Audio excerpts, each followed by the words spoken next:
Hello students, in our previous class we have learned about the sign convention of concave mirror. Today we are going to solve the problem based on it.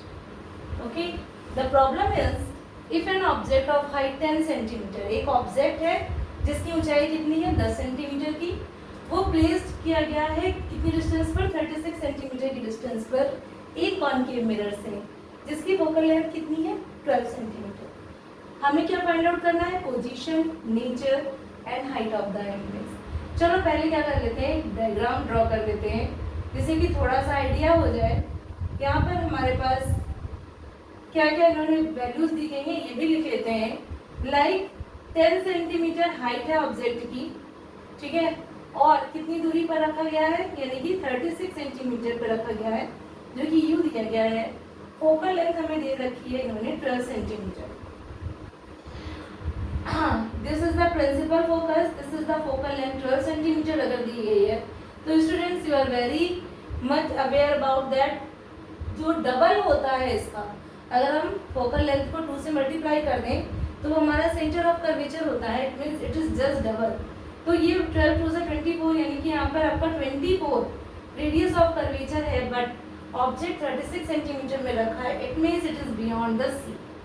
Beyond the C it means हमारा जो object है वो सी से भी आगे की तरफ रखा है। तो आपको पता है कि इमेज कहाँ बननी चाहिए, यहाँ से हमें बहुत हद तक अपने आंसर का आइडिया मिल जाता है कि इमेज की डायरेक्शन क्या होगी, इमेज की डिस्टेंस क्या होनी चाहिए। तो इमेज आपको पता है सी और एफ के बीच में ही आनी चाहिए, ठीक है। अब यहाँ हम अपने साइन कन्वेंशन का यूज करेंगे कि जैसे आपको बताया था मैंने कि कॉन्केव मिरर में ऑब्जेक्ट माइनस एक्स एक्सिस में है तो इसकी वैल्यू माइनस का होगा, फोकल लेंथ भी माइनस की तरफ है तो इसकी भी वैल्यू माइनस में होगी, और क्योंकि एच हमारा पॉजिटिव में है तो इसको हम पॉजिटिव साइन यानी कि प्लस के साथ यहाँ पर रखेंगे। प्लस 10 सेंटीमीटर इसकी हम वैल्यू रखेंगे। Okay, now according to the mirror formula, according to mirror formula हम जाएंगे तो 1/f is equal to 1/v plus 1/u। ये सब लोग सभी बच्चों को पता है mirror formula the important. Here we have to find out the 1/v. Here I want to tell you the most important thing, जो बच्चे बहुत ज़्यादा मिस्टेक करते हैं हमेशा सॉल्व करने में। तो मेरा एक ये पॉइंट हमेशा याद रखिए कि अगर हमें v की वैल्यू निकालनी है तो v को ही हम सबसे पहले बाहर करके उसके साथ जो भी चीज़ें हैं उसको दूसरी तरफ भेज देंगे। इट मीन्स 1/v के पास 1/u है तो हम इसको 1/f के पास भेज देंगे जो कि -u के साथ आ जाएगा। अब हम जब यहाँ पर अपनी वैल्यूज प्लेस करेंगे तो कंफ्यूजन बहुत हद तक कम हो जाएगा, प्लस माइनस।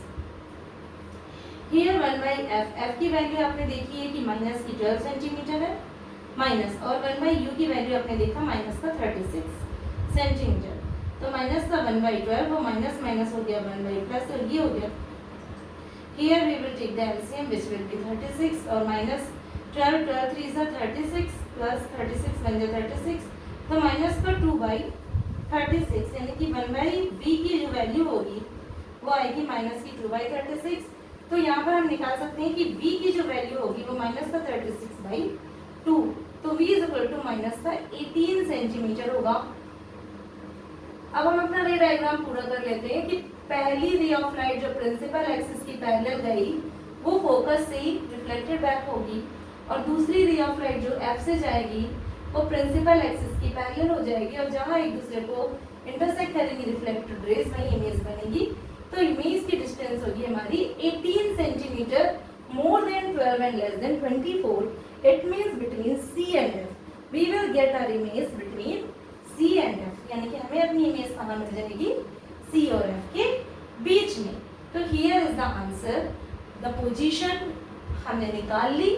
नेचर हम क्या बताएंगे, आपको दिख रहा है कि यहाँ पर इमेज कैसी है, इन्वर्टेड है यानी कि अपसाइड डाउन है, उल्टी है, और कैसी है, रियल है।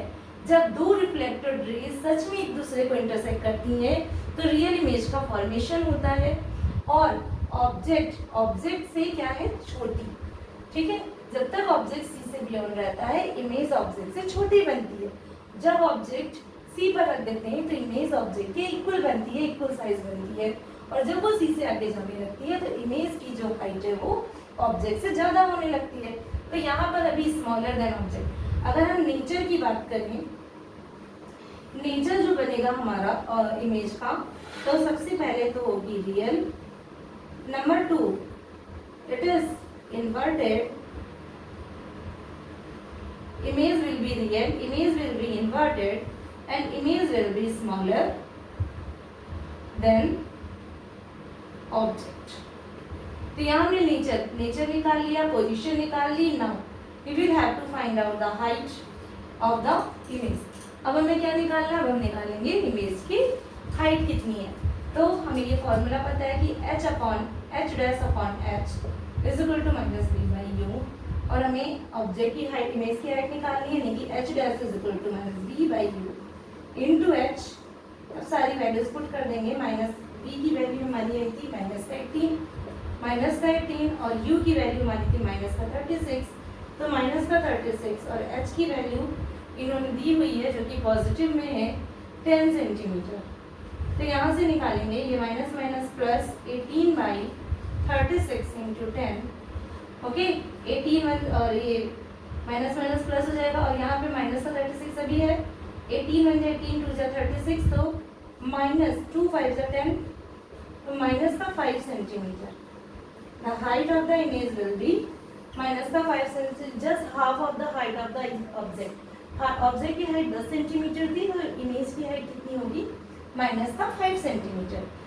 तो आपने देखा कि साइन कन्वेंशन अगर हमें पता है तो ये हमारा फॉर्मूला, हमारा न्यूमेरिकल कितना इजी हो जाता है सॉल्व करने में. इसलिए साइन कन्वेंशन लर्न होना बहुत ज़रूरी है, जिसको हम इजीली कार्टेशियन प्लेन से सॉल्व करके निकाल सकते हैं, और इस तरीके से अपने फॉर्मूले में पुट करके अपनी न्यूमेरिकल को भी सॉल्व कर सकते हैं. That's all for today students. Thank you. Next we will meet very soon. So keep learning, keep solving your numericals, and please like, share and subscribe my channel. Thank you.